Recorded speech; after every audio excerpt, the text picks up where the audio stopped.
Hello everyone, कैसे हैं आप सब। आशा करता हूं दोस्तों आप सब अच्छे होंगे। तो दोस्तों आपके लिए आज के इस वीडियो में जो आपको दोस्तों इससे पहले वीडियो में आपके लिए कक्षा 11वीं भौतिक शास्त्र फिजिक्स के जो महत्वपूर्ण प्रश्न थे, जो कि दोस्तों हमने आपके लिए वार्षिक परीक्षा फ्री बोर्ड अर्धवार्षिक त्रैमासिक के लिए 100 इम्पोर्टेंट क्वेश्चन बताए थे दोस्तों। जिसमें दोस्तों आपके लिए दो भागों में वीडियो बनाया था। जिसमें दोस्तों पहले वीडियो में आपके लिए सुपर 100 क्वेश्चन में से 70 क्वेश्चन बताए थे, और दूसरे वीडियो में दोस्तों जो 30 क्वेश्चन बताए थे न्यूमेरिकल क्वेश्चन बताए थे। ठीक है, तो आज दोस्तों क्या करेंगे, जो आपके लिए क्वेश्चन थे, इंपॉर्टेंट क्वेश्चन थे, उनका सॉल्यूशन बताएंगे। ठीक है दोस्तों, क्योंकि हमने आपसे कहा था कि यदि इन हमारे 100 इंपॉर्टेंट क्वेश्चन जो आपके लिए बताए हैं, इन पे 100 लाइक हो जाते हैं तो हम सभी क्वेश्चनों के आंसर बताएंगे। ठीक है दोस्तों, तो फिर आज आपने ये टारगेट पूरा कर दिया है और 100 लाइक हो गए हैं दोस्तों। कुछ लाइक कम रह गए हैं, 1-2 लाइक, तो कोई बात नहीं दोस्तों, हो जाएंगे। तो आप इनका सॉल्यूशन जरूर देखिएगा। ठीक है दोस्तों, शुरुआत करते हैं प्रश्न नंबर 1 से। जो कि प्रश्न नंबर 1 क्या था दोस्तों, आप यहाँ पर देख लीजिएगा। प्रश्न नंबर 1 था कि दोस्तों प्रकृति के 4 मूल बल कौन कौन से हैं। ठीक है दोस्तों, तो इस क्वेश्चन का सबसे पहले आपके लिए आंसर बताते हैं। और दोस्तों आपसे यही आशा करते हैं कि आप हमारे वीडियो को लाइक करें और चैनल को सब्सक्राइब कर बेल आइकन को भी जरूर कर लीजिएगा दोस्तों। यदि आपने हमारा चैनल पहले से सब्सक्राइब नहीं किया है तो प्लीज दोस्तों आप हमारे चैनल को सब्सक्राइब जरूर कीजिएगा। और दोस्तों जो 70 क्वेश्चन हैं, इन सभी क्वेश्चनों के आंसर बताएंगे, और जो 30 न्यूमेरिकल क्वेश्चन है इनके भी आंसर बताएंगे। ठीक है दोस्तों, तो आप सबसे पहले तो हमारे चैनल को सब्सक्राइब जरूर कर लीजिएगा, जिससे दोस्तों क्या होगा कि जो भी वीडियो अपलोड करेंगे आपके लिए उसका नोटिफिकेशन सबसे पहले मिल जाएगा। ठीक है दोस्तों, तो देखिएगा जो प्रकृति में 4 मूल बल से कौन कौन से थे। ठीक है, तो देखिएगा दोस्तों ये है इस प्रश्न का उत्तर कि प्रकृति में जो 4 मूल बल हैं कौन कौन से हैं। इसका उत्तर है कि प्रकृति में जो 4 मूल बल हैं ये है गुरुत्वाकर्षण बल, विद्युत चुंबकीय बल, और प्रबल नाभिकीय बल और दुर्बल नाभिकीय बल। ठीक है दोस्तों, ये 4 मूल बल हैं प्रकृति में: गुरुत्वाकर्षण बल, विद्युत चुंबकीय बल, प्रबल नाभिकीय बल और दुर्बल नाभिकीय बल। उसके बाद दोस्तों जो दूसरा प्रश्न था, वैज्ञानिक विधि क्या है, वैज्ञानिक विधि के प्रमुख चरण कौन कौन से हैं। तो दोस्तों देखिएगा ये प्रश्न इस तरीके से भी पूछ सकते हैं कि वैज्ञानिक विधि से आपका क्या तात्पर्य है। ठीक है, तो दोस्तों देखिएगा इसका उत्तर क्या है कि वैज्ञानिक विधि क्या है। देखिएगा दोस्तों बहुत ही सिंपल परिभाषा है और आसान है, आप आराम से इसको याद कर सकते हैं। दोस्तों देखिए क्या है, अनुसंधान कार्यों के लिए अपनाई जाने वाली सुव्यवस्थित, क्रमबद्ध एवं तर्क संगत विधि को वैज्ञानिक विधि कहा जाता है। ठीक है दोस्तों, बहुत ही आसान है। ये कौन सी विधि है, जो अनुसंधान होते हैं दोस्तों, उन कार्यों में, जो अनुसंधान के जो कार्य होते हैं उन कार्यों में जो विधि अपनाई जाती है उसी विधि को हम वैज्ञानिक विधि कहते हैं। लेकिन इसमें ध्यान रखना पड़ता है कि जो विधि होती है उसको व्यवस्थित होना चाहिए और क्रमबद्ध होना चाहिए। ठीक है दोस्तों, तब ये वैज्ञानिक विधि कहलाती है। ठीक है, तो परिभाषा क्या है वैज्ञानिक विधि की, कि अनुसंधान कार्यों के लिए अपनाई जाने वाली सुव्यवस्थित, क्रमबद्ध एवं तर्क संगत विधि को वैज्ञानिक विधि कहते हैं। उसके बाद दोस्तों आगे पूछा जाता है कि जो वैज्ञानिक विधि है इसके प्रमुख चरण कौन कौन से हैं। ठीक है, तो देखिएगा कि जो वैज्ञानिक विधि है इसके मुख्य चरण क्या है। तो देखिए निम्नलिखित 5 चरण होते हैं दोस्तों इसके। तो पहला है दोस्तों क्रमबद्ध परीक्षण होना चाहिए, परिकल्पना की स्थापना, परिकल्पना की सत्यता का परीक्षण, सिद्धांत की स्थापना तथा नियम की स्थापना। तो दोस्तों ये 5 इसके प्रमुख चरण है, मुख्य चरण है, बहुत ही आसान है, इसको आप आराम से याद कर सकते हैं। पहला है क्रमबद्ध परीक्षण, परिकल्पना की स्थापना, उसके बाद दोस्तों आगे है जो परिकल्पना की सत्यता का परीक्षण, सिद्धांत की स्थापना तथा नियम की स्थापना। दोस्तों उसके बाद दोस्तों देखिएगा जो प्रश्न नंबर 3 था, इसमें क्या पूछा गया था कि 2 भारतीय वैज्ञानिकों के नाम एवं उनके कार्य लिखिए। ठीक है दोस्तों, देखिएगा इसका उत्तर क्या है। तो दोस्तों कोई भी 2 आप भारतीय भौतिक वैज्ञानिकों के नाम लिख दीजिए, उनके कार्य लिखना थे। तो यहाँ पे दोस्तों हमने 2 भारतीय भौतिक वैज्ञानिकों के नाम लिखे हैं। पहले होमी, जो डॉक्टर होमी जहांगीर भाभा थे, उनका नाम लिख दिया है कि डॉक्टर होमी जहांगीर भाभा, जिनका दोस्तों कार्य था कॉस्मिक किरण अनुसंधान में इन्होंने बहुत बड़ा योगदान दिया है दोस्तों। तो ये पहला नाम है। होमी जहांगीर भाभा। उसके बाद दोस्तों दूसरे महत्वपूर्ण जो भारतीय भौतिक वैज्ञानिक थे उनका नाम है विक्रम साराभाई, जिन्होंने अंतरिक्ष अनुसंधान में अपना योगदान दिया है। ठीक है दोस्तों, तो ये इनके प्रमुख कार्य थे। और ये जो दो भारतीय भौतिक वैज्ञानिक थे, डॉक्टर होमी जहांगीर भाभा और काश्मीकरण अनुसंधान, ठीक है, इनका कार्य था।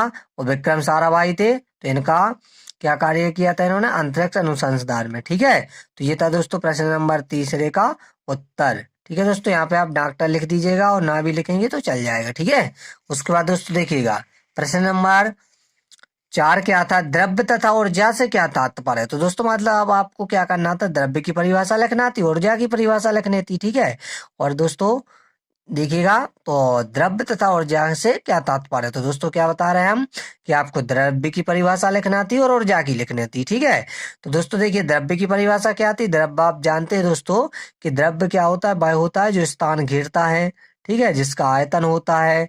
ठीक है, तो यही तो दोस्तों द्रव्य है जिसको हम अपनी इंद्रियों से महसूस कर सकें। जैसे दोस्तों ये पेन है, तो हम इसको हाथ से क्या कर रहे हैं दोस्तों, इसको महसूस कर रहे हैं ना कि ये पेन है। ठीक है, तो यही तो दोस्तों क्या है, द्रव्य है। ये दोस्तों यहाँ पे आपको जिस पर पढ़ा रहे हैं वो रजिस्टर है, ये भी क्या है दोस्तों, एक द्रव्य है, क्योंकि हम इसको महसूस कर सकते हैं कि ये क्या है, ये रजिस्टर है। और इंद्रिया, इंद्रिया मतलब हाथ भी क्या है दोस्तों, एक इंद्रिया है ना, तो इसको हम क्या कर रहे हैं, महसूस कर रहे हैं ना, तो ये भी क्या है, एक दोस्तों द्रव्य है। ठीक है, तो द्रव्य की परिभाषा दोस्तों आशा करता हूँ आपको अच्छे से समझ में आ गई होगी कि द्रव्य की जो परिभाषा है वो क्या है कि द्रव्य वह है जो स्थान घेरता है, जिसका आयतन होता है तथा अपनी इंद्रियों द्वारा अनुभव कर सकते हैं, द्रव्य कहते हैं। जैसे दोस्तों पत्थर हो गया, लोहा हो गया, ठीक है, ये पेन हो गया, ये रजिस्टर हो गया। ठीक है दोस्तों, तो ये क्या है, सब द्रव्य है। उसके बाद दोस्तों आपको ऊर्जा की परिभाषा लिखना थी आगे। तो ऊर्जा की परिभाषा आप सिंपल है दोस्तों, बहुत ही आसान है। कार्य करने की क्षमता को ऊर्जा कहते हैं। ठीक है दोस्तों, कार्य करने की क्षमता को हम दोस्तों क्या कहते हैं, ऊर्जा कहते हैं। ठीक है, और इसका ऐसा ही मात्रक जूल है। दोस्तों आप आगे बताना चाहें तो बता भी सकते हैं कि इसका ऐसा ही मात्रक जूल है। ठीक है दोस्तों, तो ये था प्रश्न नंबर 4 का उत्तर। आगे दोस्तों प्रश्न नंबर 5 में पूछा गया था दोस्तों, ठीक है, या आपके लिए इम्पोर्टेंट बताया गया था कि नियम तथा सिद्धांत किसे कहते हैं। इसमें भी दोस्तों बिल्कुल प्रश्न नंबर 4 की तरह उत्तर लिखना थी कि द्रव्य और ऊर्जा की परिभाषा, तो इसमें भी नियम और सिद्धांत की परिभाषा लिखना थी। ठीक है दोस्तों, इसमें अंतर भी पूछा जाता है, तो दोस्तों आप परिभाषा लिख देंगे तो ये अंतर भी हो जाएगा दोनों का, है ना। तो देखिए दोस्तों नियम किसे कहते हैं, सबसे पहले तो नियम की परिभाषा आप देखिएगा, नियम किसे कहते हैं तो देखिएगा उन सामान्य कथनों को जो यह बतलाते हैं कि प्रकृति किस प्रकार व्यवहार करती है, नियम कहते हैं।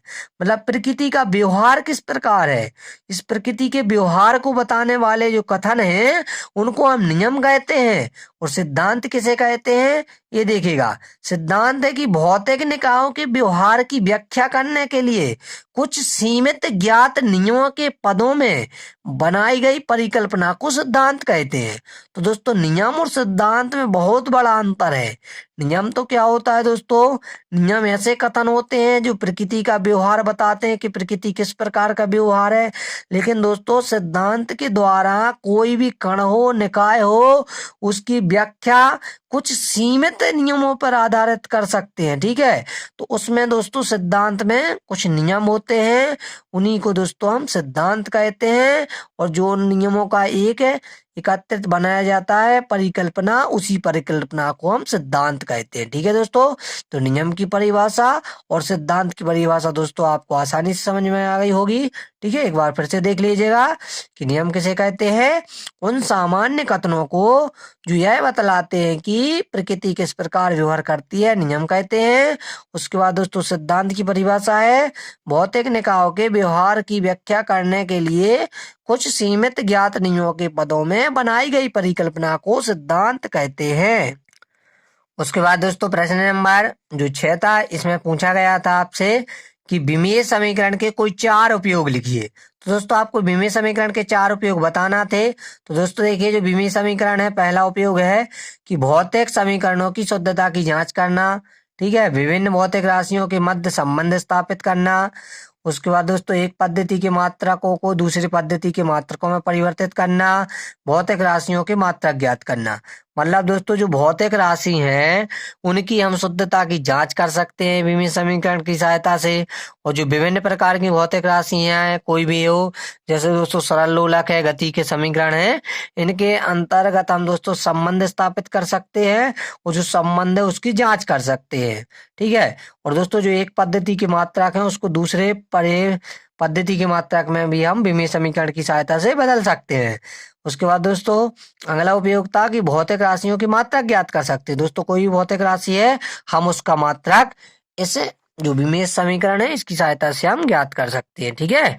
उसके बाद दोस्तों प्रश्न नंबर 7 है सार्थक अंक क्या है, इनको गिनने के नियम लिखिए। ठीक है। तो दोस्तों सबसे पहले आप सार्थक अंक की परिभाषा लिखिएगा, ध्यान से समझिएगा दोस्तों, इसको रटना नहीं है, बहुत ही आसान है दोस्तों। सार्थक अंक मतलब दोस्तों सार्थक अंक का मतलब है किसी भौतिक राशि को यथार्थ पूर्वक व्यक्त करने के लिए उपयोग में लाए गए अंकों की संख्या को सार्थक अंक कहते हैं। ठीक है दोस्तों, ध्यान रखिएगा कि किसी भौतिक राशि को यथार्थ पूर्वक व्यक्त करने के लिए उपयोग में जो दोस्तों अंकों की संख्या है उसी को हम सार्थक अंक कहते हैं। सार्थक का सीधा मतलब है दोस्तों कि जो भौतिक राशि है उसमें जो सार्थक अंक हैं, ठीक है, मतलब जितने अंक उसको दोस्तों उसका कोई मतलब निकालते हैं उसी अंकों को, उन्हीं संख्याओं को हम सार्थक अंक कहते हैं। ठीक है। मतलब जैसे दोस्तों हमने यहाँ पे आपके लिए 100 लिखे, ठीक है दोस्तों, 100 लिखे, ठीक है, तो दोस्तों यहाँ पे हम क्या कहते हैं 100 या 100। ठीक है, ध्यान रखें दोस्तों, हम क्या कहते हैं इसको 100 कहते हैं या 100 कहते हैं। तो एक क्या है दोस्तों यहाँ पे सार्थक अंक है और सार्थक अंकों की संख्या कितनी है दोस्तों यहाँ पर 1 है। ठीक है। अब ये कैसे बताया हमने, इसके नियम भी आपके लिए बताते हैं दोस्तों, प्रश्न में भी पूछा गया था कि इनको गिनने के नियम लिखिए, है ना।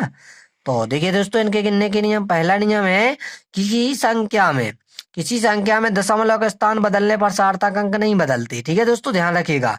जैसे मान ले दोस्तों यहाँ पे हमने लिख दिए 5.36, ठीक है, और लिख दिए दोस्तों इस दशमलव को हमने यहाँ पे कर दिया और लिख दिए 53.6।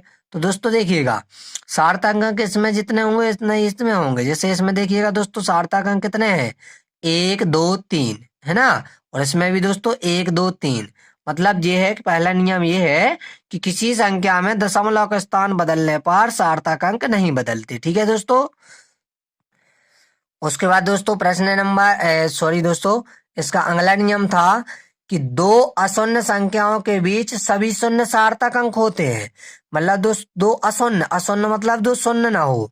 जैसे दोस्तों 4 और 5 है यहाँ पे, ठीक है, तो दोस्तों देखिएगा इसमें सार्थक अंक क्या होंगे 4 होंगे। क्यों? क्योंकि इनके बीच के सभी शून्य सार्थक अंक होते हैं। जैसे मान लीजिए दोस्तों हमने यहाँ पे लिख दिए 5.600 और यहाँ पे 5, तो दोस्तों देखिएगा इसमें सार्थक अंक जो शून्य है ये भी सार्थक अंक माने जाएंगे, क्योंकि दोस्तों अभी हमने यहाँ पे बताया था 100 में कि इसमें केवल सार्थक अंक 1 है। ठीक है, तो इसके पीछे देखिएगा दोस्तों कोई भी अशून्य नंबर नहीं है, ठीक है, शून्य है, तो इसके बीच के शून्य थोड़ी ना सार्थक होंगे। जैसे यहाँ पे 5 होते तो फिर यहाँ पे कहते कि इसमें जो शून्य है इनको भी सार्थक गिनते हैं अपन, और 1 2 3 4 यानी कि 4 सार्थक अंक होते, लेकिन ओनली 100 में केवल 1 सार्थक अंक है। और ये नियम ये कहता है कि दो अशून्य संख्याओं के बीच सभी शून्य सार्थक अंक होते हैं। मतलब दो अशून्य संख्या हैं तो उनके बीच के सभी शून्य सार्थक अंक होते हैं। ठीक, अगला नियम था दोस्तों इनका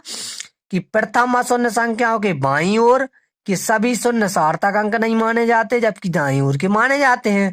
मतलब दोस्तों देखिएगा जैसे हमने दशमलव लगाया और इस ओर दोस्तों जितने भी शून्य है, जैसे दोस्तों यहाँ पर 1 भी होता ना, तो इसके जितने भी दाईं ओर शून्य है, ठीक है दोस्तों, इस साइड दाईं ओर इस साइड बाईं ओर, तो दोस्तों जितने भी बाईं ओर शून्य हैं सभी शून्य सार्थक अंक नहीं होते, जबकि इस ओर मतलब दाईं ओर के सभी शून्य सार्थक अंक होते हैं। ठीक है दोस्तों, तो इस प्रकार यहाँ पे देखिएगा आप 3 सार्थक अंक हैं। उसके बाद दोस्तों नियम नंबर 4 था कि दशमलव रहित, रहित का मतलब है दोस्तों ना हो। मतलब दोस्तों जब दशमलव ना हो तो दाईं ओर के अंत में आने वाले अंक सार्थक नहीं माने जाते। मतलब दोस्तों यहाँ पर जैसे हमने 5000 या 50,000 या 5 लाख लिख दिए, तो दोस्तों जितने भी ये शून्य है दशमलव नहीं है तो कोई भी शून्य दोस्तों सार्थक अंक नहीं गिना जाएगा, केवल 5 ही सार्थक अंक माना जाएगा। उसके बाद दोस्तों नियम 5वां कहता है कि 10 की घात वाले अंक सार्थक अंक नहीं माने जाते। मतलब दोस्तों जैसे 10 के ऊपर 5 की घात लगा दी ना, तो ये कोई भी सार्थक अंक नहीं गिना जाएगा। जैसे दोस्तों 3.2 गुणा 10 के ऊपर 6 की घात है, तो इसमें दोस्तों 3.2 यानी कि 1 और 1 2 सार्थक अंक है। ये 10 के ऊपर घात वाले कोई भी सार्थक अंक नहीं माने जाते हैं। जैसे हमने दोस्तों यहाँ पे लिख दिया 6.67 गुणे 10 के ऊपर 11 की घात, तो इसमें दोस्तों 1 2 3 ही सार्थक अंक होंगे। ये 10 की घात वाले सार्थक अंक नहीं होते हैं, ठीक है। उसके बाद दोस्तों अगला नियम है कि मात्रक बदलने पर सार्थक अंकों की संख्या नहीं बदलती। जैसे दोस्तों 2 मीटर और 2 मीटर से हमने दोस्तों 200 सेंटीमीटर बदल दिया, तो 2 इसमें भी सार्थक अंक 1 है, इसमें भी सार्थक अंक 1 है। मतलब मात्रक बदल दो, कुछ भी अंतर नहीं आएगा, ठीक है दोस्तों।